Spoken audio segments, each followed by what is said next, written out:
In my introvert era.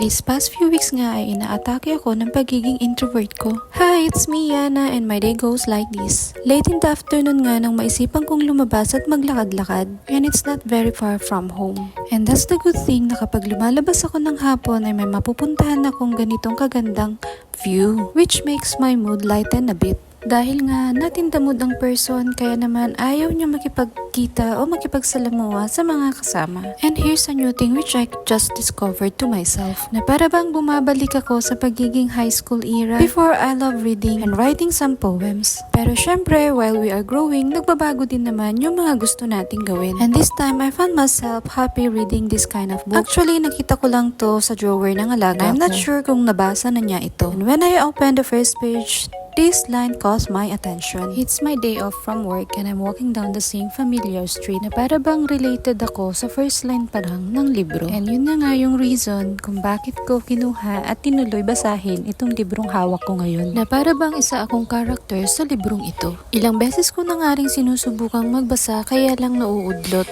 due to not interested o di kaya naman tinatamad magbasa talaga. But I don't know, one of these days talaga itong librong to yung nakakuha ng attention ko habang naglilinis ako. Di ko sure pero parang hinahatak ako ng librong to, dapat basahin ko nga at para siguro magkaroon na rin ako ng ibang libangan. I find it weird.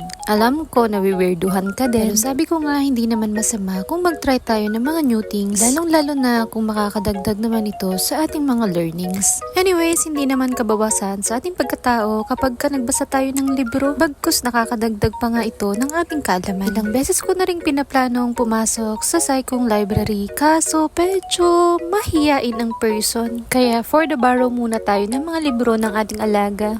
And if case you have some books na pwedeng basahin, please, pahiram. Wala naman ako masyadong kwento pero kita nyo naman yung braso ko nanlalaban na para bang nanghahamon at gustong manapak. Oh, iba na, pagiging introvert, inaaway ang sarili. Anyways, napaka-calming nga ng weather today. Yung ang sarap magmuni-muni talaga at magpalipas ng oras. Hindi naman kalayuan to sa bahay kaya naman pwede akong umuwi hanggang 8:30. Dahil 15 minutes from here to home lang naman yung biyahe. Pero actually, nilalakad or nalalakad lang din naman if gusto mo. Pero syempre, tamad ng person maglakad kasi nilakad ko naman na siya going.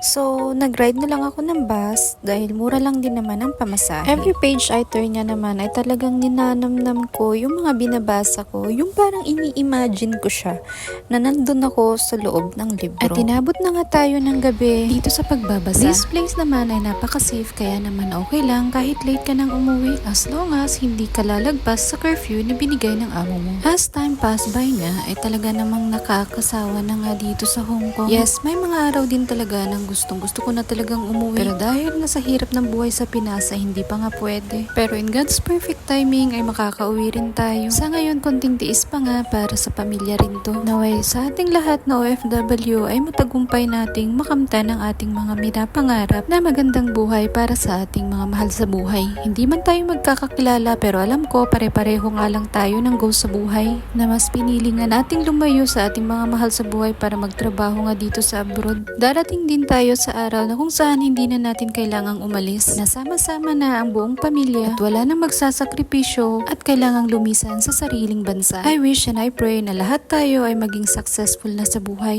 Para sa kapwa ko FW, laban lang. God is good and He will provide us the one what we need. Trust the process and trust the timing lang. Ibibigay ni Lord kung anong para sa atin. Huwag nating madaliin ang buhay dahil hindi naman tayo nagra-rush. Ang importante, ine-enjoy natin ang bawat araw at bawat segundo ng ating buhay. Don't waste your life or time to something that it doesn't matter. Kaya naman, I wish you all the best mga kapwa ko OFW. Alam ko nakakaramdam ka rin ng lungkot pero chill up, hindi ka nag-iisa. Marami tayo, kaya naman i-share mo na ang iyong kwento. O siya, hanggang dito na lang muna. Salamat sa inyong panonood. Bye-bye!